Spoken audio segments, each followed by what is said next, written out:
अल्हम्दुलिल्लाहि रब्बिल आलमीन वस्सलातु वस्सलामु अला रसूलिहिल करीम व अला आलिहि व अस्हाबिहि अजमईन। अम्मा बादु अऊज़ु बिल्लाहि मिनश शैतानिर रजीम। बिस्मिल्लाहिर रहमानिर रहीम। व लक़द यस्सरनल क़ुरआन लिज़्ज़िक्रि फ़हल मिन मुद्दकिर। बिस्मिल्लाहिर रहमानिर रहीम। रब्बिश्रह ली सदरी व यस्सिर ली अमरी वहलुल उक़दतम मिन लिसानी यफ़क़हू क़ौली। मेरी अज़ीज़ी सामियात, दर्स कुरान मजीद में आपका तहे दिल से खैर मक़दम है। अस्सलामु अलैकुम व रहमतुल्लाहि व बरकातुहू। अल्लाह रब्बुल आलमीन की ज़ात बाबरकात से उम्मीद है कि आप सब बख़ैर व आफ़ियत होंगी। अल्हम्दुलिल्लाह। दर्स कुरान मजीद में मेरे साथ कौन सी सूरा चल रही है? जी, सूरा मुमिन। और लास्ट टाइम हम लोगों ने कहाँ तक करके रोका था? किस आयत तक? 40 तक ना। तो आयत नंबर 41 ऑनवर्ड्स आज हम लोग तफसील से जानेंगे। कॉन्टेक्स्ट होपफुली आपको याद है कि मोमिन आले फ़िरऔन के मुतालिक गुफ्तगू चल रही है। मतलब मोमिन आले फ़िरऔन का खुतबा चल रहा है और उसी के दरमियान में हम लोग रुके थे लास्ट टाइम। तो वो खुतबा वो बंदे मोमिन का कंटिन्यूड है। वो हर तरह से फ़िरऔन के दरबार में कन्विंस करने की कोशिश कर रहे हैं कि मूसा अलैहिस्सलाम हक़ पर हैं, उन्हें कत्ल करने की साजिश ना किया जाए और एक अल्लाह की इबादत की तरफ ये लोग आ जाएं और दुनिया और आखिरत दोनों की कामयाबी और कामरानी सरबुलंदी इसमें है कि मूसा अलैहिस्सलाम की बात मान लिया जाए। ये कॉन्टेक्स्ट इसी कॉन्टेक्स्ट में बात आगे बढ़ रही है। आयत नंबर 41 है, वया कौमी मा ली अदउकुम इलन नजात। ए मेरी कौम के लोगों, मुझे क्या कि मैं तुम्हें पुकार रहा हूँ नजात की तरफ। वतदऊननी इलन नार, और तुम मुझे दावत दे रहे हो आग की। ये जो मोमिन आले फ़िरऔन कह रहे हैं माली, ये माली कलमा इस्तिअजाब है। इसका मतलब हैरानी वाली बात है, ताज्जुब की बात है। मैं तो तुम्हें नजात की तरफ बुला रहा हूँ और तुम मुझे आग की तरफ बुला रहे हो। ऐसा महसूस होता है कि फ़िरऔन ने तो 2 बार इंटरप्ट किया था उस मोमिन के खुतबे में और इस बंदे मोमिन ने कोई नोटिस नहीं लिया था फ़िरऔन के इंटरप्ट करने का और उसका कोई जवाब नहीं दिया था, क्योंकि फ़िरऔन किस कदर डीठ था उसे पता था। तो उसके जवाब में तो कुछ भी नहीं कहा था, फ़िरऔन के जवाब में कुछ नहीं कहा था। और ये जो बात कही जा रही है, मैं तुम्हें नजात की तरफ बुला रहा हूँ और तुम मुझे आग की दावत दे रहे हो, इसके बैकग्राउंड में ऐसा महसूस होता है कि जो दरबार में और लोग भी और मिनिस्टर्स और उनके उमरा बैठे थे, उनमें से भी किसी ने टोका या तो कहा कुछ इस तरह की बात कि तुम हमारे आबाई दीन से हमें रोक रहे हो और हमारा आबाई दीन ये है, तुम्हें भी बल्कि चाहिए कि तुम अपने आबा व अजदाद के दीन की पैरवी करो और तुम एक नया दीन लेकर आ गए हो, मूसा नया दीन लेकर आए, तुम उसकी पैरवी कर रहे हो, उसकी तरफ हमें बुला रहे हो। कुछ ऐसी बातें महसूस होता है कि इसके बैकग्राउंड में दूसरे मिनिस्टर्स या उमरा जो फ़िरऔन के कोर्ट के थे उन्होंने कही। तो ये उस बात का जवाब है कि ऐ मेरी कौम के लोगों, मुझे क्या हुआ है कि मैं तो तुम्हें बुला रहा हूँ नजात की तरफ और तुम मुझे आग की तरफ बुला रहे हो। क्योंकि इससे ऊपर फ़िरौन के जो अल्फाज थे वो तो दर्ज हुए दोनों जगह पर, लेकिन और लोगों ने क्या कहा वो यहाँ पर महज़ूफ़ है। तो इस बात से लगता है कि ऐसी कोई बात कही गई थी। तो वो हैरानी वाले कलमे के साथ मा लियदऊकुम इलन नजाती, कि मैं तो तुम्हें, हैरानी वाली बात है, ताज्जुब की बात है, कितनी अजीब बात है, मैं तो तुम्हें नजात की तरफ बुला रहा हूँ, तुम्हारे कामयाबी और कामरानी की तरफ तुम्हें बुला रहा हूँ, और तुम मुझे आग की तरफ बुला रहे हो, यानी मुझसे शिर्क करने के लिए कह रहे हो, जिसका अल्टीमेट डेस्टिनेशन जहन्नम है। आगे मज़ीद फरमाया उस बंदे मोमिन ने, तदऊननी लिअकफुर बिल्लाहि व उश्रिक बिही मा लैसा ली बिही इल्म, तुम मुझे दावत दे रहे हो इस बात की कि मैं अल्लाह का कुफ्र करूं और शरीक ठहराऊं उसके साथ जिसका मुझे कोई इल्म नहीं है। व अना अदऊकुम इलल अज़ीज़िल गफ़्फ़ार, और मैं तुम्हें बुला रहा हूँ उस ज़ात की तरफ जो ज़बरदस्त है बख्शिश करने वाला। अब मज़ीद उन्होंने वजाहत की उस मोमिन आले फ़िरौन ने कि तुम मुझे किस चीज़ की तरफ बुला रहे हो, कुफ्र और शिर्क की तरफ। देखिए यहाँ पे जो आया कि लिअकफुर बिल्लाहि व उश्रिक बिही, कि मैं अल्लाह का कुफ्र करूँ और उसका शिर्क करूँ, अगर आप गौर करेंगे ना तो शिर्क भी एक्चुअली कुफ्र ही है। कुफ्र और शिर्क अलग अलग चीज़ नहीं है। गौर करने से पता चलेगा कि शिर्क करना भी एक्चुअली कुफ्र करना ही है। क्यों? क्योंकि एक अल्लाह की इबादत और एक अल्लाह को एक जानना उसके तमाम हुकूक के साथ है। सिर्फ ये मानना नहीं होता है कि अल्लाह ताला एग्जिस्ट करते हैं, बल्कि अल्लाह ताला को उसके तमाम हुकूक के साथ पहचानना होता है। तो अल्लाह ताला एक हैं और इबादतें भी अल्लाह की ही होगी, दुआएं भी उसी से होगी, और रुबूबियत भी अल्लाह ही की है। सारे अस्मा और सिफ़ात जो हैं वो अल्लाह ताला के जो कुरान में मेंशन है उनके साथ अल्लाह ताला को तस्लीम करना है। तो ये एक्चुअली तौहीद है। लेकिन जब इंसान शिर्क करता है तो वो अल्लाह को तो मान रहा होता है, अल्लाह ताला हैं द सुप्रीम पावर, लेकिन वो जो डेमी गॉड्स हैं, जो देवी देवता या जो और लोगों को, माबूदान बातिल को उनके साथ एसोसिएट कर दिया गया, तो अल्लाह को माना तो जा रहा है लेकिन हुकूक में मिलावट की जा रही है। इसलिए शिर्क भी कुफ्र ही है, क्योंकि अल्लाह ताला को सिर्फ मानना नहीं है, उसके पूरी इबादत और हुकूक के साथ उसे मानना है। इसलिए ये दोनों ये मुशरिक थे, ये जो कौम थी वो मुशरिक थी, लेकिन इस बंदे मोमिन कह रहे हैं कि मैं उसका कुफ्र करूं और शिर्क करूं, दोनों कलमात एक साथ आ गए। तो इससे साफ जाहिर है कि शिर्क भी एक काइंड ऑफ कुफ्र ही है। ये नहीं कहा जा सकता कि मुशरिक अल्लाह को तो मानता है इसलिए वो काफिर नहीं है, हाँ अल्लाह के साथ और पार्टनर्स एसोसिएट करता है, इतना का फ़र्क है। नहीं, अल्लाह को मानता है लेकिन उसकी पूरी ज़ात और सिफ़ात के साथ नहीं मानता, जो कि ज़रूरी है। सिर्फ अल्लाह को मान लेना ज़रूरी नहीं, पूरी ज़ात और सिफ़ात भी उसी के लिए मुख्तस करना ये भी ज़रूरी है तौहीद के लिए। इसलिए शिर्क भी कुफ्र ही है। बंदे मोमिन ने कहा कि तुम मुझे दावत दे रहे हो कि मैं कुफ्र करूं, मैं शिर्क करूं उसका जिसका मुझे कोई इल्म नहीं है। बारह हमने आपके सामने ये बात रखी है कि शिर्क की ना कोई अक़ली दलील है ना नक़ली दलील है। शिर्क बेदलील चीज़ है। तौहीद के लिए कोई दलील नहीं चाहिए, इसलिए कि तौहीद ही फितरा में भी है, पूरी कायनात में भी है। फितरत से लेके कायनात की हर चीज़ दलील है कि अल्लाह एक है और उसी की इबादत करनी चाहिए।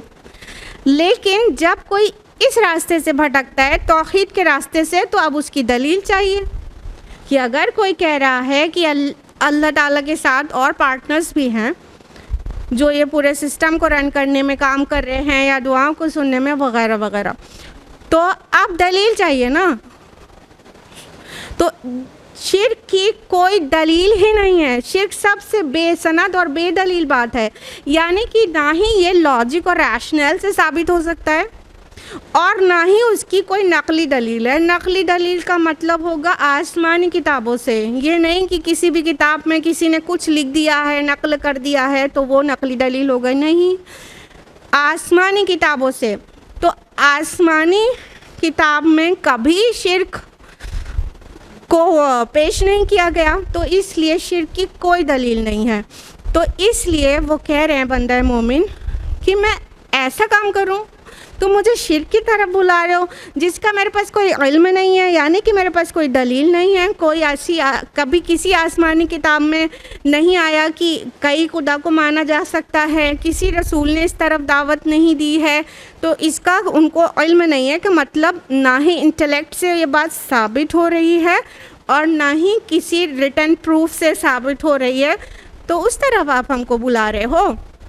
और फरमाया उस बंदे मोमिन ने कि और मैं तुम्हें बुला रहा हूँ उस ज़ात की तरफ जो अज़ीज़ है और गफ़ार है। दो सिफ़ात का बयान किया। अल अज़ीज़ इतना ज़बरदस्त है कि तुम मतलब ये फ़िरौन और फ़िरौन का कोर्ट और इतने पावरफुल लोग और इनकी बहुत बड़ी सिविलाइजेशन जो वर्ल्ड में बहुत ज़्यादा मशहूर है, इजिप्शियन सिविलाइजेशन, इतनी कल्चर और सिविलाइजेशन के मालिक लोगों को पल में किस तरह से नेस्तो नाबूद कर सकता है, वो इतना ज़बरदस्त है।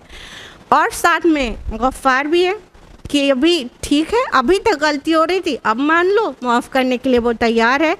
तो वो पूरी दलील के साथ तौहीद को पेश कर रहे हैं और अल्लाह सुब्हानहू व तआला की यहाँ पर दो सिफ़ात पेश कर रहे हैं कि वो अल-अज़ीज़ है, तुम उससे डरो कि तुम्हारी शामत ना आ जाए, क्योंकि वो जब पकड़ते हैं तो कोई बचा नहीं पाता अपने आप को। और एंड स्टोरी आपको पता ही है कि किस तरह से पूरी शान व शौकत और लाव लश्कर के साथ गरकाब हुए सारे के सारे लोग, इंक्लूडिंग फ़िरऔन।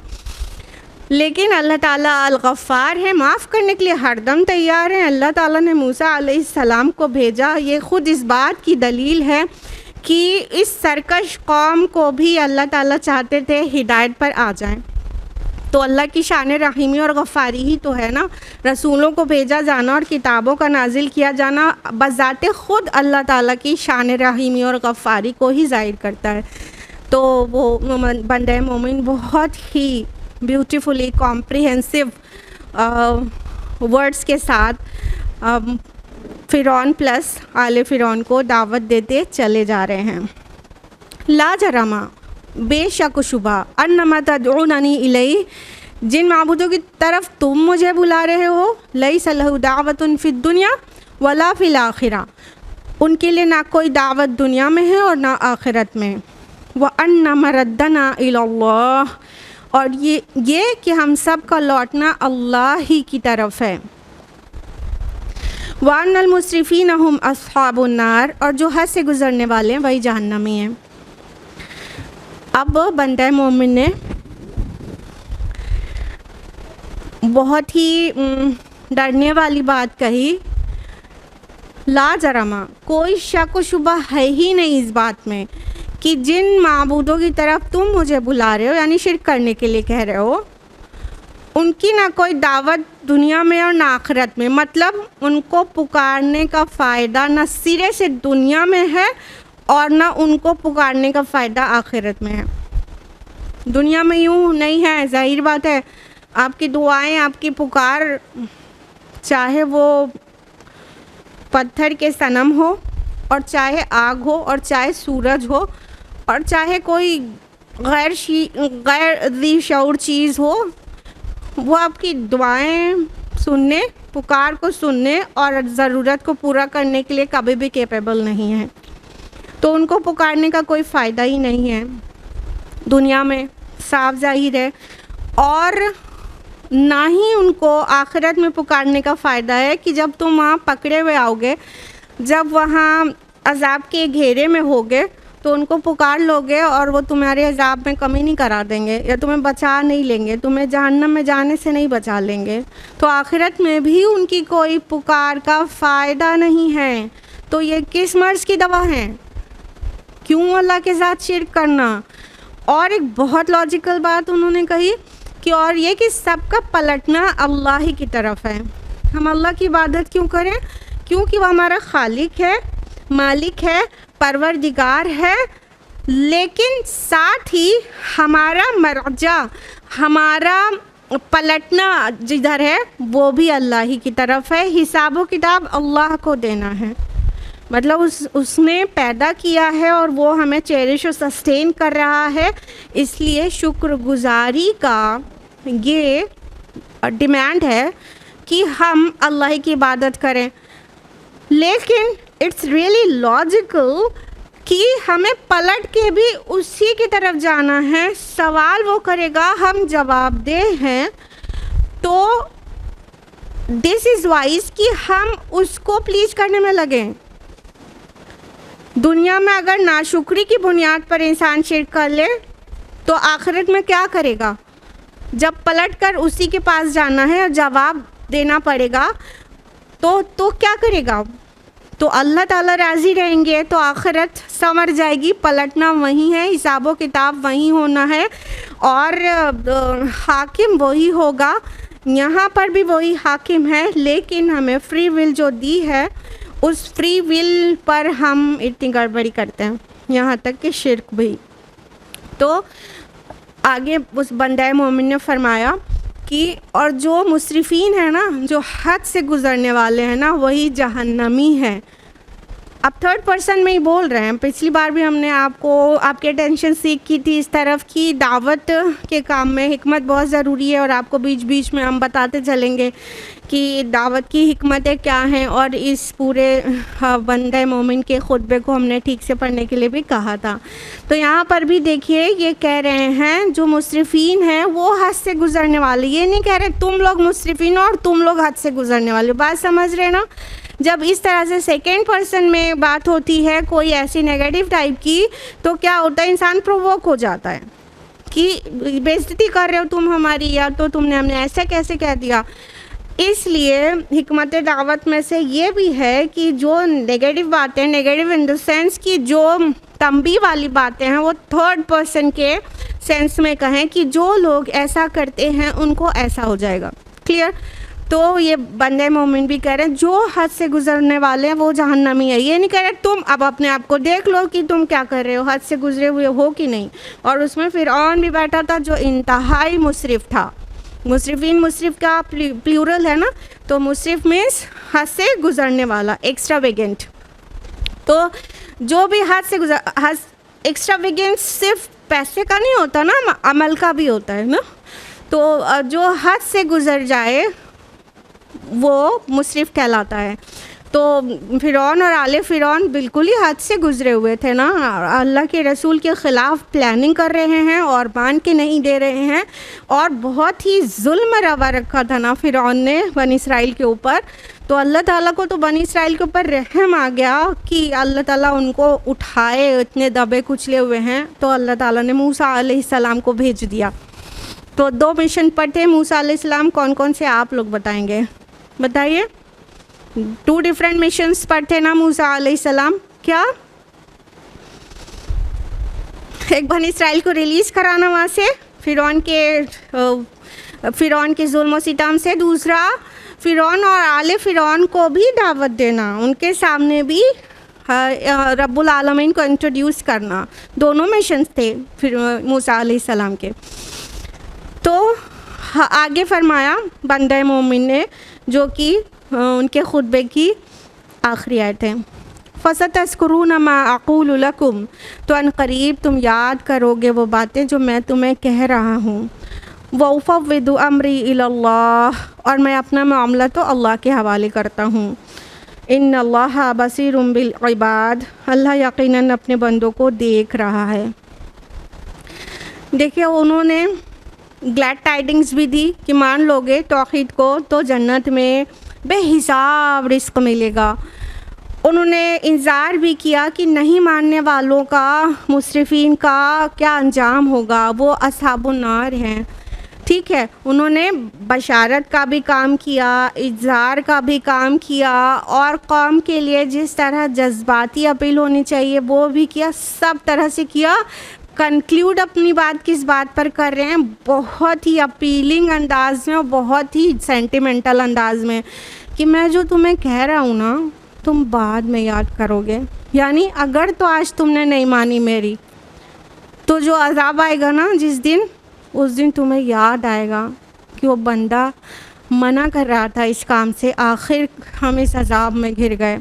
या तो फिर क़यामत के दिन तुम्हें याद आएगा कि इसी चीज़ से तो रोका था उस बंदे ने। हाँ, तो बहुत ही जब इंसान, जब जैसे वालिदैन भी होते हैं तो बच्चों को कोई चीज़ के लिए मना कर रहे होते हैं, मान गए तो खैर, नहीं मानते और जान रहे होते ये रास्ता सही नहीं है और बच्चा नुकसान उठाएगा, तो फिर वो कह देते हैं ना जज्बाती होके, देखना तुम याद करोगे कि मम्मी सही कह रही थी। ऐसे ही जज्बाती हो जाते हैं और उनकी मोहब्बत टूटी पड़ती है उनके ऊपर, लेकिन सामने वाला मान के नहीं दे रहा होता। तो ये अंदाज़ इख्तियार किया उस बंदे मोमिन ने, इतनी हिकमत थी उनके अंदर। उन्होंने कहा कि देखो तुम एक दिन याद करोगे, यानी सब तरह से अक़ली सतह पर समझा दिया, अब जज्बाती सतह पर भी कह रहे हैं देखो मान लो, नहीं तो एक दिन याद करोगे। और ये सब कुछ कहने के बाद वो क्या कह रहे हैं, मैं अपना मामला तो अल्लाह के सुपुर्द करता हूँ। यानी उन्हें अच्छी तरह पता है कि ये जो जसारत उन्होंने की है ना फ़िरौन और आले फ़िरौन के सामने, फ़िरौन के कोर्ट में मूसा अलैहिस्सलाम की दावत को सही बताना और इन सब को दावत दे डालना, और तो उनका ईमान भी ज़ाहिर हो गया कि वो मूसा अलैहिस्सलाम पर ईमान ला चुके हैं, जिससे फ़िरौन बहुत ज़्यादा ख़ाइफ़ भी है कि उसके कोर्ट में भी ऐसे लोग आ चुके हैं जो मूसा के तरीक़े पर चलने वाले हैं, और इतना बड़ा जालिम बादशाह है फ़िरौन, उन्हें अच्छी तरह पता है अब उसके ख़िलाफ़ क्या होने वाला है। ये बहुत बड़ी जसारत का काम था जो उन्होंने किया था, इसलिए अपने वर्ड्स को कंक्लूड कर रहे हैं, वफ़व्विदु अम्री इलल्लाह, मैं अपना मामला तो अल्लाह के सुपुर्द करता हूँ। मुझे पता है तुम मेरी जान के पीछे पड़ जाओगे, मेरे ईमान के पीछे पड़ जाओगे, लेकिन कोई इशू नहीं है। जिस रब के ऊपर ईमान लाए थे उसी रब के हवाले मैं करता हूँ अपने मामले को। तुम्हें जो करना है अब तुम कर गुज़रो, तुमसे जो बन पड़े कर गुज़रो, मुझे फ़र्क नहीं पड़ता। मुझे ये महसूस हुआ कि आज मैं अपनी ज़ुबान खोलूँ अब और चुप ना रहूँ और अपने ईमान को ना छुपाऊँ, तो मैंने बोल दिया। अब तुम्हें इसके नतीजे में जो करना है कर लो। एकदम साफ ज़ाहिर है कि उन्हें पता था कि अब उनके ख़िलाफ़ क्या होना है। जैसा कि सूरह यासीन में भी एक बंदे मोमिन का ज़िक्र है जहाँ 3 रसूलों को भेजा गया था, फिर भी ईमान के नहीं दे रहे थे लोग, तो उस बंदे मोमिन ने कहा, जब कलमा हक़ बोला तो फ़ौरन उसे कत्ल कर दिया गया, और कत्ल करने के बाद वो बंदे मोमिन को अल्लाह ताला ने जन्नत में डाल दिया। और उन्होंने ख्वाहिश की, सूरह यासीन के आयत नंबर 26-27 है ना, क़ाल या लैत क़ौमी यअलमून, काश मेरी कौम ये जान जाती, ये जान ले, बिमा गफ़र ली रब्बी वजअलनी मिनल मुकरमीन, कि मेरे रब ने मेरी मग़फ़िरत कर दी और मुझे बाइज़्ज़त लोगों में शामिल कर दिया। तो उस बंदे मोमिन ने भी कलमा हक़ जालिम लोगों के दरमियान बुलंद किया, उसको मार दिया गया, शहीद कर दिया गया, लेकिन शहदा को तो फौरी जन्नत से मुतमत्तो किया जाता है। लिहाजा वो बंदे मोमिन जन्नत में पहुंच गए और जन्नत की वो चाहने लगे कि किसी तरह मेरी कौम को पता चल जाए कि ये तुम्हारा मेरे मार देना भी कितना खैर है, अल्लाह ने मुझे बाइज़्ज़त लोगों में शामिल कर दिया। तो इस मोमिन आले फ़िरौन को भी पता था कि अब मेरी कोई शामत तो ये बुलाएंगे, लेकिन इनसे जो करना है कर लें। वो बहादुरी से ये भी उन्होंने बोल दिया कि वफ़व्विदु अम्री इलल्लाह, अब मैं अपना मामला तो अपने रब के सुपुर्द करता हूँ। इन्नल्लाह बसीरुम बिल इबाद, और अल्लाह ताला अपने बंदों को देखने भालने वाला है, यानी वो देख रहा है कि मैं इस वक्त क्या कर रहा हूँ। वो ये कोर्ट जब हटेगा तो तुम मेरे ख़िलाफ़ क्या करोगे वो भी वो देखेगा। सब उसकी मर्ज़ी पर है। मौत मिलती है तो सर आँखों पर शहादत है, नहीं तो मेरा रब मेरी हिफाजत करना चाहेगा तो तुम सब मिलके कुछ नहीं कर सकते। इतना मतलब कितना उनके अंदर करेज था। ईमान की पुख्तगी से ये करेज हासिल होता है। कहते मैं तो अपने मामले को अपने रब के सुपुर्द करता हूँ और अल्लाह ताला तो बंदों को देखने वाला है। इससे पता चल रहा है कि वो जिन हालात में ये सूरा और ये आयात नाजिल हो रही हैं,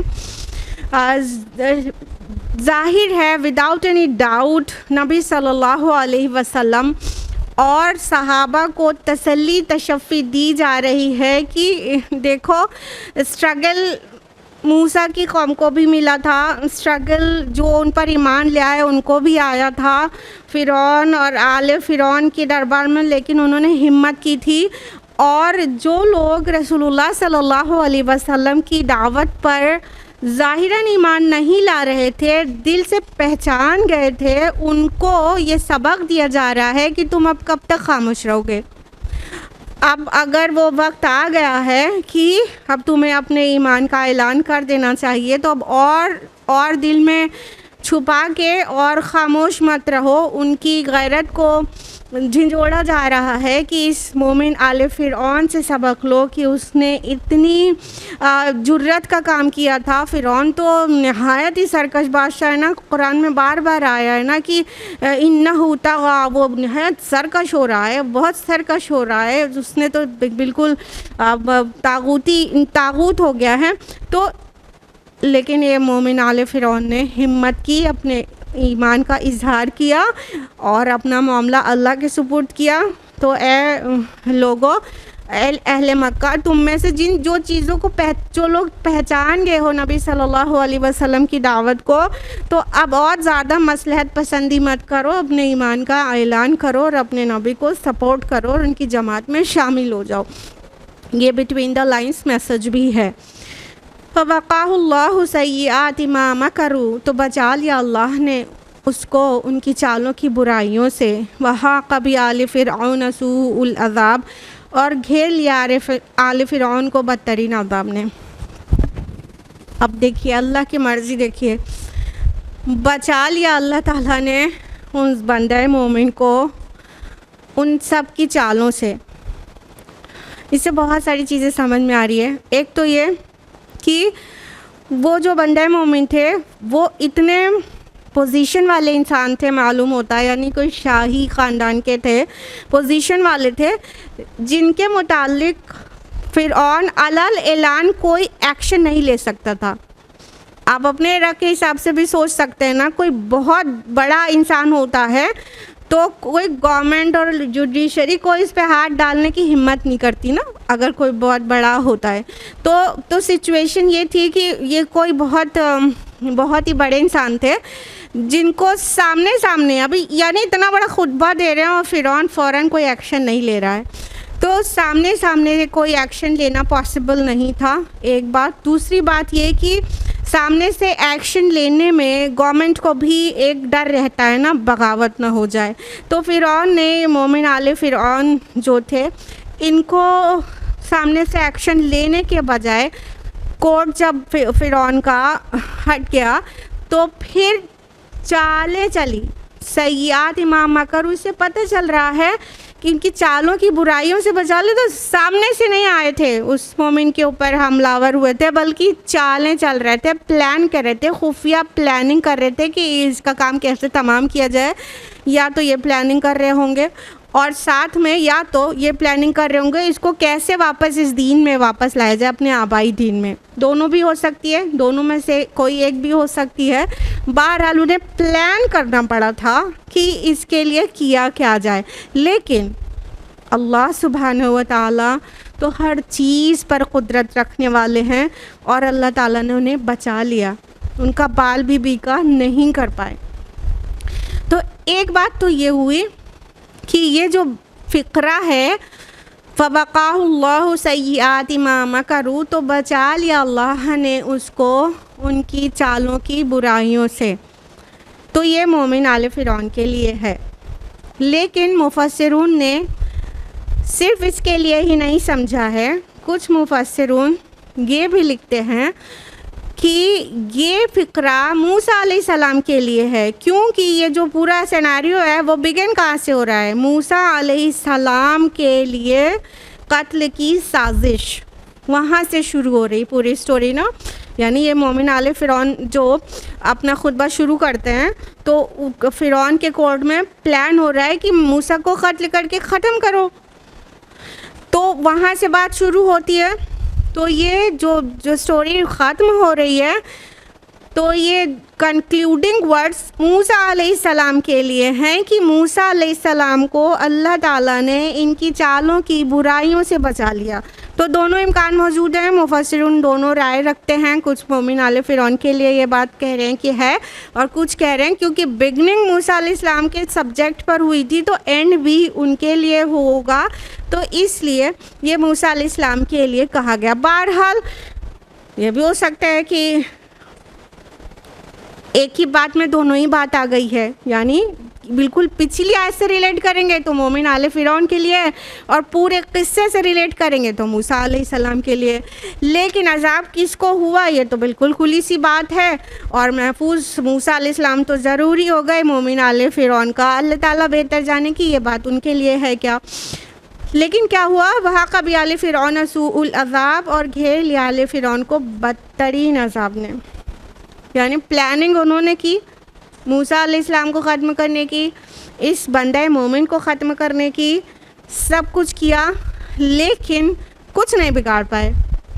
और क्या हुआ, बदतरीन अज़ाब ने उन्हीं को आ लिया। ये सूउल अज़ाब कौन सा अज़ाब है ये आप लोग बताएंगे, सिंपल सी बात है।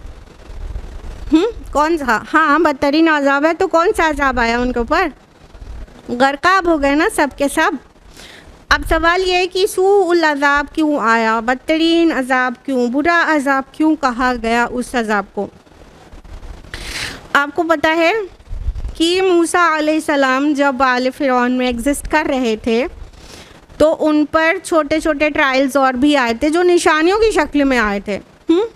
तूफ़ान आया, टिड्डी दल, खून और जूं, ये सब अज़ाब की शक्ल में भी थे, छोटे अज़ाब थे। और इस छोटे अज़ाब में देखिए जो ट्रायल्स होते हैं ना, ये भी एक अज़ाब की शक्ल होते हैं, लेकिन वो ट्रायल इसलिए होते हैं क्योंकि वो जगाने के लिए होते हैं, वो खटखटाने के लिए होते हैं। और इस किस्म के छोटे अज़ाब में मोमिन और काफिर सब कॉमन होते हैं, सबको झेलना पड़ता है। ठीक, तो जो ये इस तरह वाले अज़ाब आ रहे थे ट्रायल्स की शक्ल में, इम्तिहान की शक्ल में, कि सारा पानी खून बन जा रहा है और इतने टिड्डी की मतलब मुहाल हो रहा है रहना, सारे खेत चट करे जा रही है, इतने मेंढक कि हर जगह मेंढक ही मेंढक। ये सब क्या थे, ट्रायल्स थे ना। लेकिन इससे मोमिन भी सफ़र कर रहे थे। ये छोटे अज़ाब थे, ये खटखटाने के लिए थे, ये खड़खड़ाने के लिए थे कि इंसान होश में आ जाए। ये अल्लाह सुब्हानहू व तआला की सुन्नत है कि अल्लाह ताला कोई ऐसे मिटा देने वाला अज़ाब भेजने से पहले छोटे छोटे अज़ाब भेजता है ट्रायल्स की शक्ल में कि इंसान गिड़गिड़ाए। ये बात हम कुरान की रोशनी में बोल रहे हैं, इंसान गिड़गिड़ाए और पलटे अल्लाह की तरफ, क्योंकि इंसान की फ़ितरा ऐसी ज़रूर है कि मुश्किल में तो उसे खुदा याद आ ही जाता है। ऐश में आली ज़र्फ़ लोगों को उस वक्त भी नहीं भूलता है, अल्लाह ताला शुक्र से खुदा ही की तरफ पलटते हैं। लेकिन कमज़र्फ़ लोग ऐशो इशरत और आसानियों और खुशहाली में अल्लाह को भूल जाते हैं। लेकिन जब कोई मुश्किल टाइम आता है, मसाइब आते हैं, ट्रायल्स आते हैं, तो उस वक्त अल्लाह याद आ जाता है बहुत सारों को। तो इसलिए ये अल्लाह ताला की रहमत की वजह से बड़े अज़ाब से पेरिश कर देने से पहले छोटे अज़ाब अल्लाह पाक भेज देते हैं ताकि इंसानियत को तौफीक हो जाए हिदायत की, पलट जाए, इस्तिग़फ़ार करके अपने आप को आखिरत में बचा लें। तो चूँकि छोटे छोटे भी अज़ाब आ ही चुके थे उन तमाम लोगों पर जिनमें जिनमें तमाम मोमिनों को भी सहना पड़ रहा था। लेकिन वो सूउल अज़ाब, जो बदतरीन अज़ाब आया, वो सिर्फ़ कुफ़ार पे था। मोमिनीन को अल्लाह ने मूसा अलैहिस्सलाम के साथ बचा लिया था। यानी ये इस आयत का यहाँ पर होना ये ज़ाहिर कर रहा है कि जिस दरमियान में ये लोग प्लान ही कर रहे थे कि मूसा को कैसे मारा जाए और इस बंदे को कैसे, उसी प्लानिंग को इम्प्लीमेंट होने से पहले अल्लाह ताला ने मूसा अलैहिस्सलाम को हुक्म दिया कि तमाम बनी इसराइल और मोमिनीन को लेके निकल जाएं, और वो निकल गए। फ़िरौन और आले फ़िरौन ने पीछा किया और वो सब के सब गर्काब हो गए। ये एंड ऑफ द स्टोरी तो सबको बहुत अच्छी तरह पता है। गौर करने की बात यह है कि ताकत किसके पास ज़्यादा थी, प्लानिंग कौन अपनी सबसे ज़्यादा चुस्त समझ रहा था, और हुआ क्या, मकरू मकरल्लाह वल्लाहु खैरुल माकिरीन। वो भी प्लान करते हैं और अल्लाह भी प्लान करता है, and Allah is the best planner. Allah ताला सबसे बेहतर प्लान करता है। तो ये उधर किसके लिए नुकसान करने की प्लान कर रहे थे और इधर खुद ही सब के सब गर्काब हो गए। और सूरा यूनुस की रोशनी में आपको पता है कि फ़िरौन ने तो कहा ही था कि जब डूबने लगा तब जो है ईमान का दावा कर रहा है। तो ये लोग जो सारे मिनिस्टर्स फ़िरौन के कोर्ट में बैठे थे, ये सब भी उस मूसा अलैहिस्सलाम की दावत और इस बंदे मोमिन की दावत को उस वक्त याद कर रहे होंगे ना। यही तो मना कर रहे थे हमसे करने के लिए, और आखिरकार हम बर्बाद हो गए और हम डूब रहे हैं और कोई बचाने वाला नहीं है। तो ये बात थी जो वो बंदे मोमिन ने बहुत ही हमदर्दाना तरीक़े से कही थी पिछली आयत में। अन्नारु युअरदूना अलैहा गुदुव्वन व अशिया, आग है जिस पर वो पेश किए जाते हैं सुबह शाम। व यौम तक़ूमुस्साअ, और जिस दिन क़यामत कायम होगी। अदखिलू आला फ़िरऔन अशद्दल अज़ाब, उस दिन कहा जाएगा दाखिल करो फ़िरौन की कौम को शदीद तरीन अज़ाब में। अब देखिए मक्का के कॉन्टेक्स्ट में जब ये आयतें नाजिल हो रही हैं तो वाज़े कर दिया गया कि फ़तह और कामयाबी अल्टीमेटली रसूल और उनके ऊपर ईमान लाए हुओं को मिलती है। ज़ाहिर है सहाबा को इससे कितना सुकून मिलता होगा ना कि कोई बात नहीं, अभी मुश्किल है लेकिन अल्लाह ताला अपने रसूल की तो ज़रूर मदद करेंगे और हम सबको भी अल्लाह ताला रुस्वा होने से बचाएंगे, और आज नहीं कल अल्लाह की मदद आ ही जाएगी। तो इस तरह क्योंकि ये सारे रसूलों के वाक़यात इसी तरह बैक टू बैक नाजिल होते रहे थे, जिससे मोमिनों के ईमान में पुख्तगी आती, साबित कदमी होती और रसूलुल्लाह सल्लल्लाहु अलैहि वसल्लम की तस्बीत क़ल्ब हो जाती, यानी जो दिल है वो उसमें सुकून होता, क्योंकि आप जो मुसलमान हैं उनको परेशान होते हुए देख के आपको भी बहुत तकलीफ़ होती थी। अब जो नहीं मानता अल्टीमेटली नुकसान उसका है और अज़ाब उस पर आता है। तो फ़िरौन और आले फ़िरौन के मुतालिक इस कॉन्टेक्स्ट में एक बात ये कही जा रही है, जो अज़ाब क़ब्र या अज़ाब बरज़ख का नसे सरीह है, यानी क्लियर एविडेंस है। बहुत सारे मुनकरीन अहादीस अब इनकार करते हैं इस बात का कि अज़ाब क़ब्र सही बात नहीं है और कुरान से उसकी कोई दलील नहीं है, बिल्कुल बेतुकी बात है। आप देखिए ये कुरान से एकदम वाज़ेह दलील मिल रही है, बिल्कुल क्लियर एविडेंस। फरमा रहे अल्लाह ताला अन्नार, वो आग है, युअरदूना अलैहा गुदुव्वन व अशिया, जिस पर वो पेश किए जाते हैं सुबह शाम। और उसके बाद फरमा रहे व यौम तक़ूमुस्साअ, और जिस दिन क़यामत कायम होगी उस दिन कह दिया जाएगा कि फ़िरौन और उसकी कौम को, फ़िरौन की कौम को शदीद तरीन अज़ाब में, शदीद अज़ाब में डाल दो। तो ये सुबह शाम कौन सा अज़ाब पेश हो रहा है, इससे साफ पता चलता है ना ये क़यामत से पहले का कोई अज़ाब है, यानी अज़ाब क़ब्र, अज़ाब बरज़ख है। और कुरान में ये सबसे क्लियर एविडेंस है ये वाली आयत, although there are a few आयत एज वेल जहाँ पर भी मतलब उसका मफहूम निकलता है या अज़ाब क़ब्र के मुताल्लिक़ है, लेकिन ये वाली आयत तो बहुत क्लियर है। पूरे कुरान में सबसे क्लियर एविडेंस यही है अज़ाब क़ब्र का। अज़ाब क़ब्र से मुराद अज़ाब बरज़ख है। देखिए क़ब्र, अज़ाब क़ब्र जब कहा जाता है तो इसका ये मतलब नहीं होता ज़मीन में खोद के गाड़ा जाएगा तो वही क़ब्र है, नहीं, अज़ाब बरज़ख मुराद होता है। चाहे इंसान पानी में डूबकर मरे, चाहे कोई दरिंदा फाड़ के खा जाए, चाहे जल जाए और बिल्कुल मुंतशिर हो जाए उसके ज़रात, तब भी वो बरज़खी ज़िंदगी में वो सब कुछ महसूस करेगा जो कि एक नेकोकार को, लोगों को जो महसूस होना है और अच्छी चीज़ें, और एक बदकार को बुरी चीज़ें। तो वो बरज़खी ज़िंदगी में जो महसूस होना है वो यहाँ पे मेंशन किया जा रहा है। कब्र में नहीं गाड़ा जाए तो भी बरज़ख वाले एहसासात से बच नहीं सकता है इंसान। यहाँ पे कहा जा रहा है सुबह शाम वो आग है जिस पर वो पेश किए जाते हैं। तो सुबह शाम से यहाँ मुराद सुबह शाम भी है, यानी रोज़ाना 2 बार उन्हें दिखाया जाता हो वो आग, वो उनका डेस्टिनेशन। और सुबह शाम एक फ्रेज़ के अंदाज में भी कहते हैं ना कि एक कहावत भी होती है ना, प्रोवर्ब की, सुबह शाम तुम्हें एक ही काम की धुन है, मतलब हमेशा को भी सुबह शाम कहते हैं ना। तो मुस्तकिल का अज़ाब है ये भी मुराद हो सकता है, और सुबह शाम वो अज़ाब पेश किया जाता है ये भी मुराद हो सकता है। बुखारी मुस्लिम की मुत्तफ़क़ अलैह रिवायत है और मुस्नद अहमद में भी है। अहादीस से तो सराहतन वाज़ेह है कि अज़ाब क़ब्र होता है कि जब इंसान मरता है तो नेकोकारों को उसका डेस्टिनेशन यानी जन्नत, उसका सुबह शाम उसका नज़ारा कराया जाता है, जिससे उसके दिल की तसल्ली होती है। उसे पेश किया जाता है कि ये जगह है जहाँ तुम्हें जाना है।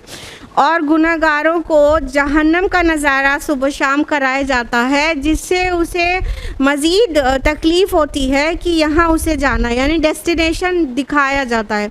उसके अलावा सुनन तिरमिज़ी की हदीस है कि कब्र या तो जन्नत के बागीचों में से एक बागीचा है या तो जहन्नम के गढ़ों में से एक गढ़ा है। तो अहादीस में तो बहुत सराहत के साथ आता है कि अज़ाब कब्र होने वाली चीज़ है, और आप लोगों को ये भी ज़रूर पता रहना चाहिए कि इन चीज़ों से कब्र का अज़ाब होता है। पेशाब की छींटों में एहतियात ना करने से भी कब्र का अज़ाब होता है, ग़ीबत करने से भी कब्र का अज़ाब होता है। अपने बच्चों को सिखाइए कि पेशाब की छींटों से किस तरह से बचना है और एहतियातन पैर वगैरह धोना है, मतलब बेएहतियाती नजासत से अच्छी चीज़ नहीं है। तो अज़ाब कब्र हदीस में बहुत तफसील के साथ है ना कि किन किन चीज़ों से कब्र का अज़ाब होता है। तो इन चीज़ों से ख़ुद भी बचने की ज़रूरत है और अपने बच्चों को भी बचपन से तरबियत करिए ताकि वो आराम से इन चीज़ों से बचें। और फरमाया कि जिस दिन क़यामत कायम होगी तो उनको शदीद अज़ाब में डाल दिया जाएगा। ये डिफ्रेंशिएट कर ही रहा है ये कि उससे पहले किसी और अज़ाब की बात थी, और क़यामत के दिन जो अज़ाब होगा वो शदीद होगा। अब ये बात सिर्फ आले फ़िरौन के लिए नहीं है, यहाँ पे उस कॉन्टेक्स्ट में आई है तो है हर गुनाहगार, हर मुतकब्बिर के लिए ये बात है कि सुबह शाम उसे नज़ारा कराया जाता है आग का, ताकि वो तड़पे और परेशान हो कि हमें मेरा जाना यहाँ है अल्टीमेटली। और नेकोकारों को तसल्ली दी जाती है, वो भी जैसी भी स्टेट होती हो, सेमी कॉन्शियस या जैसी भी, ये तो अल्लाह बेहतर जाने, और जो लोग बरज़ख में पहुँच गए हैं वो जाने कि महसूस कैसा होता है। लेकिन दिस इज़ द रियलिटी कि जन्नती को जन्नत दिखाई जाएगी बार बार और जहन्नमी को जहन्नम दिखाई जाएगी। और जो ये आले फ़िरौन के लिए कहा जा रहा है वो सिर्फ आले फ़िरौन नहीं, हर गुनाहगार के साथ ये किया जाता है। वइज़ यतहाजुना फ़िन्नार फ़यक़ुलु दुअफ़ाउ लिल्लज़ीना इस्तकबरू, और जब वो आग में एक दूसरे से झगड़ेंगे तो कमज़ोर लोग बड़े बनने वालों से कहेंगे इन्ना कुन्ना लकुम तबअन फ़हल अंतुम मुग़नून अन्ना नसीबम मिनन नार, हम तो तुम्हारी पैरवी करते थे, तो क्या तुम लोग हमसे आग के अज़ाब का कोई हिस्सा कम करवा सकते हो। अब देखिए जहन्नम में और क़यामत के महशर के मैदान में झगड़े तो बहुत सारे कुरान में कई जगह पर मेंशन्ड है कि गुनाहगार लोग, मुजरिम लोग आपस में झगड़ा ही करने लग जाएंगे, क्योंकि मुश्किल टाइम में झगड़ा होना बहुत नॉर्मल बात है। हर जगह मुश्किल टाइम पे झगड़ने लग जाते हैं लोग। तो अब ये जो लोग आग में होंगे तो वो लोग क्या करेंगे, जो मुत्तबईन थे, जो कमज़ोर लोग थे, जो ज़ईफ़ लोग थे, जो फॉलोअर, ब्लाइंड फॉलोवर्स थे, वो जब अपने साथ उनको देखेंगे ना, अल्लज़ीना इस्तकबरू, जो बड़े बने हुए थे, जिनको फॉलो किया था वो भी वहीं होंगे, और कमज़ोर लोग जिन्होंने फॉलो किया था वो भी वहीं होंगे। तो वो बड़ों से कहेंगे, बड़े बनने वालों से बेसिकली, अभी हम आप इस पॉइंट की तरफ आते हैं कि ये फॉलोअर्स कहेंगे हमने तो तुमको फॉलो किया था ना, तो तुम्हारी ज़्यादा गलती है, तुम गुनाह के लीडर्स थे, तुम शिर्क और बेहयाई के लीडर्स थे, तुमको फॉलो किया था ना हमने, तो अब तुम्हारा ज़्यादा हक बनता है कि तुमको ज़्यादा अज़ाब मिले। तुम हमारा अज़ाब कम करवाओगे क्या? कम करवा दो। एक बात तो ये हुई कि वो ऐसे यही सोच के कहेंगे कि इनकी बड़ी गलती है तो इनको ज़्यादा अज़ाब मिले, ठीक है, लेकिन हमें ज़्यादा ना मिले, हमने तो इनको फॉलो करने की छोटी गलती की है, इन्होंने तो बुराई की तरफ हमें बुलाया था, इनको डबल अज़ाब मिलना चाहिए। तो एक तो ये हुआ, और दूसरा ये कि वो जान रहे होंगे फ़ायदा कुछ नहीं है बात कहने से, लेकिन उन्हें ताना भी तो देना है और अपने नफ्स को किसी तरह तो सेटिस्फाई करना है, तो जान रहे होंगे कहना बिल्कुल बेसूद है, लेकिन फिर भी कहेंगे, क्योंकि वो बड़े बनने वाले इन्होंने जो है अपनी बड़ाई में ऐसा किया, और इन्होंने उनको चुपचाप से फॉलो करके किया। फिर वही वर्ड आ रहा है, क़ाल लज़ीना इस्तकबरू इन्ना कुल्लुन फ़ीहा, वो बड़े बनने वाले कहेंगे हम सभी उसके अंदर पड़े हुए हैं। इन्नल्लाह क़द हकम बैनल इबाद, अल्लाह ने तो अपने बंदों के माबैन फ़ैसला कर दिया है। अब हम अभी आपको जो कह रहे थे अल्लज़ीना इस्तकबरू, पीछे भी आया, फिर से आया कि अल्लज़ीना इस्तकबरू, बड़े बनने वाले, यानी एक्चुअली वो बड़े नहीं हैं। बड़ाई, ध्यान से सुनिए, बड़ाई सिर्फ और सिर्फ अल्लाह को सज़ावार है, बड़ा सिर्फ वो है, बाकी बड़ाई किसी के लिए भी नहीं है। जो अपने को बड़ा समझता है वो अपने को बड़ा समझ रहा है, बन रहा है, एक्चुअली नहीं है। तो ये जो अल्लज़ीना इस्तकबरू हैं, तो वो लोग जो अपने को बड़ा बनते हैं, अपने को बड़ा समझते हैं, ये तर्जुमा रहेगा, ये नहीं कि जो बड़े हैं। बड़ाई किसी के लिए ज़ेबा नहीं है, किबर किसी के लिए सही नहीं है, तकब्बुर किसी को भी नहीं करना चाहिए, क्योंकि अल मुतकब्बिर, बड़ा, एक्चुअली बड़ा सिर्फ अल्लाह है, सिर्फ अल्लाह है। तो ये जो बड़े बनने वाले हैं वो जवाब में क्या कहेंगे, जब उन्हें हेल्प सीख करेंगे, या तो कहेंगे भाई हमने तो आपको फॉलो किया था, आपकी ज़्यादा गलती है, तो आप हमसे अजाब को कुछ कम कराइए। तो कहेंगे कि हम सभी अब उस अजाब में आ चुके हैं, अल्लाह ने फ़ैसला कर दिया है जो करना था, यानी अब तुम खुशी से अजाब सहो, चाहे हम पर ताना दे देकर तुमको भी यही सहना है। और दूसरे मकामात पर ये भी आता है कि मतलब इतने भोले तो तुम नहीं थे, तुम्हारी नफसानी ख्वाहिशात भी तो यही थी जो हमारे पास पूरी हो रही थी, इसलिए तुमने हमको ब्लाइंडली फॉलो किया था, वरना अकल तो तुम्हारे अपने पास थी ना। तो ब्लाइंडली फॉलो करने का क्या पॉइंट बनता है? कोई रैशनल पॉइंट नहीं है। जो ब्लाइंड फॉलोअर्स होते हैं उनके पास कोई रैशनल नहीं होता है कि अपने आबाओ अजदाद के दीन पर या उनके चलन पर चलेंगे, सोसाइटी के तरीक़े पर, लीडर्स के तरीक़े पर, फिल्म मेकर्स के तरीक़े पर, अपने जो भी रॉन्ग आइडियल्स हैं उनको फॉलो करें। कोई रैशनल बात नहीं है ये क्या है, इंसान जब ब्लाइंडली फॉलो करता है, बिल्कुल अंधी तकलीद करता है, तो कहीं ना कहीं उसके नफ्स की ख्वाहिश वहीं से पूरी हो रही होती है, तो डालता उस पर है, ख्वाहिश नफ्स अपनी पूरी करता है, इसीलिए वो भी जहन्नम में जाएगा जो ब्लाइंडली फॉलो कर रहा था, और वो भी जहन्नम में जाएगा जो गुनाह की क़यादत कर रहा था, गलत की क़यादत कर रहा था। दोनों वहीं जाएंगे। तो दोनों ही बहुत भोले नहीं है, यानी मुत्तबईन बहुत भोले लोग नहीं हैं। इंसान को अल्लाह ने सबको अलग अलग हेड दिया है, अलग अलग ब्रेन दिया है। पूरी कौम को एक ब्रेन तो दिया नहीं है कि सब मिलके एक ही जैसा सोचेंगे। सबका सर अलग है, सबका ब्रेन अलग है, सब अपनी तरह से सोच सकते हैं, और सबकी फितरा पाक है। जो हक़ की आवाज़ सबके अंदर आती है, जब तक कि उसे इस कदर ना दबाया जाए कि उसे मस्ख़ करके रख दिया जाए।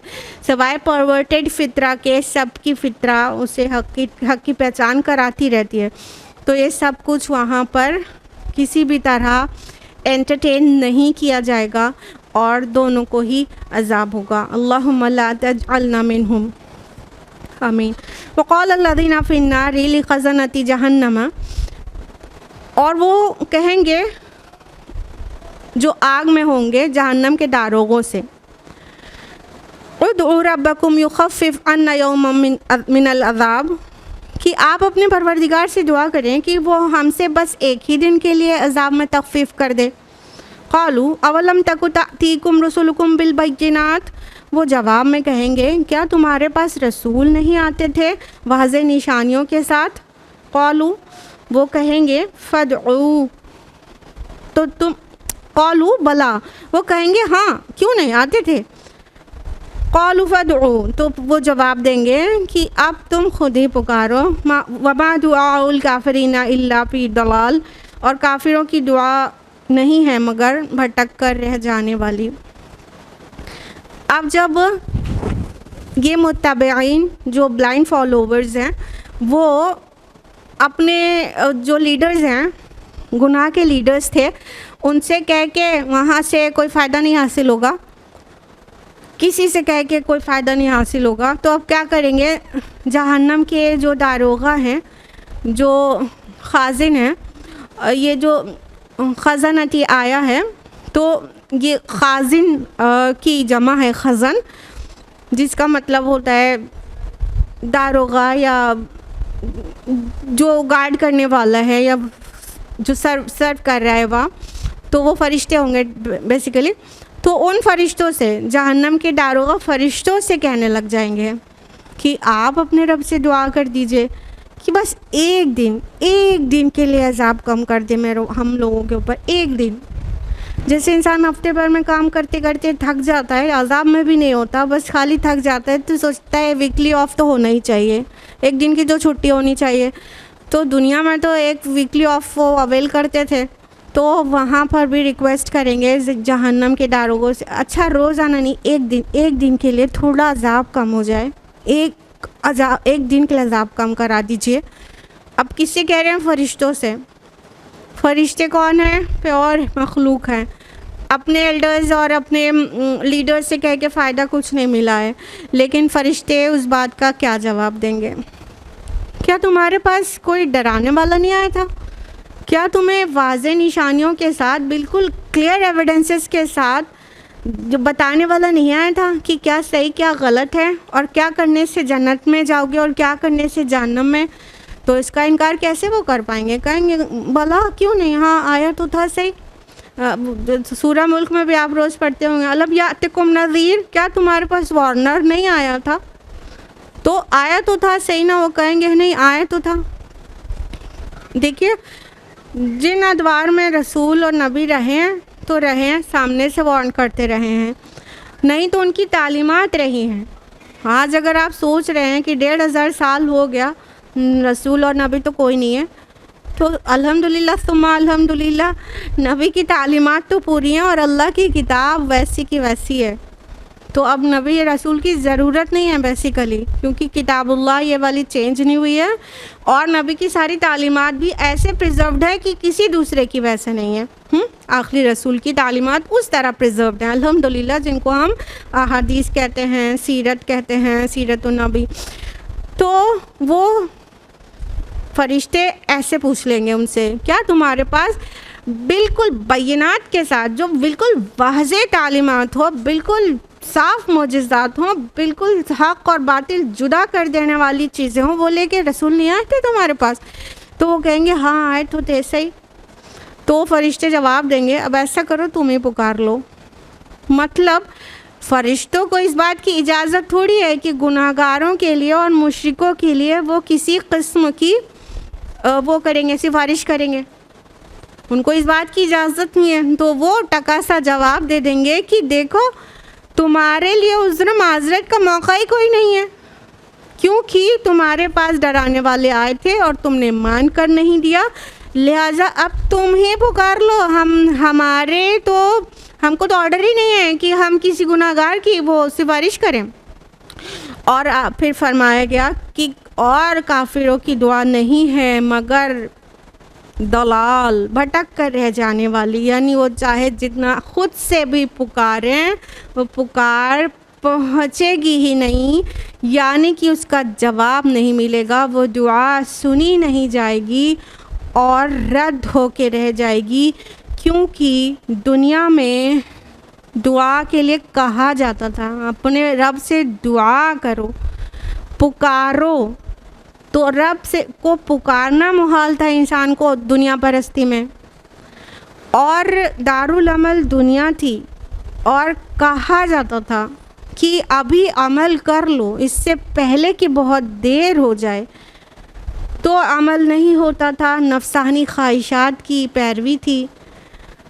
दारुल अमल में कहा जाता था अपने रब को जब तक वो गैब में है उसको पहचानो और उससे उस गैब पर ईमान लाओ और उसकी मानो और उसके रसूल की मानो।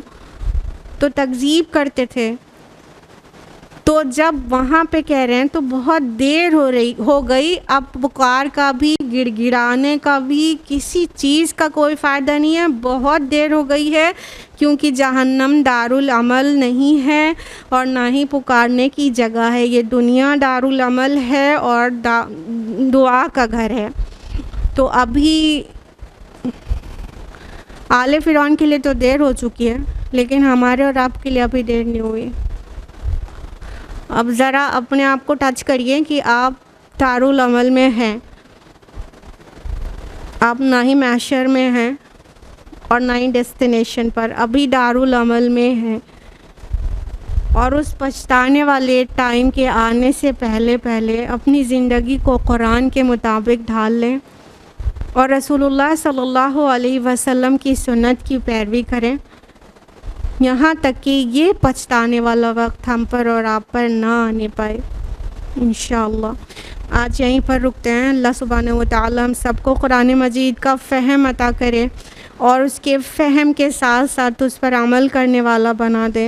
अल्लाह पाक हम सब पर जहन्नम की आग को हराम कर दे और अल्लाह रब्बुल आलमीन अपनी रहमत से हम सब को जन्नत में जगह दे दे। आमीन या रब्बल आलमीन। वाखिर दावाना अनिल हम्दुलिल्लाहि रब्बिल आलमीन। वस्सलामु अलैकुम व रहमतुल्लाहि व बरकातुहू।